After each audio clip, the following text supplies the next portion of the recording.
Police ठाण्यात साफसफाई करणाऱ्या अंशकालीन कर्मचाऱ्यांचं मानधन थकीत होतं। त्यामुळे महाराष्ट्र पोलीस बॉईज संघटनेच्या वतीनं आत्मदहनाचा इशारा देण्यात आला होता।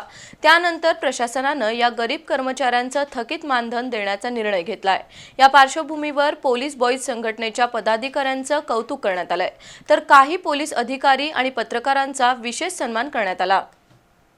गेल्या काही महिन्यांपासून पोलीस ठाण्यात साफसफाईचं काम करणाऱ्या अंशकालीन कर्मचाऱ्यांना मानधन मिळालं नव्हतं।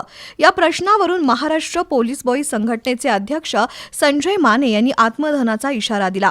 त्यानंतर प्रशासनाला जाग आली आणि अंशकालीन सफाई कर्मचाऱ्यांना मानधन मिळालं।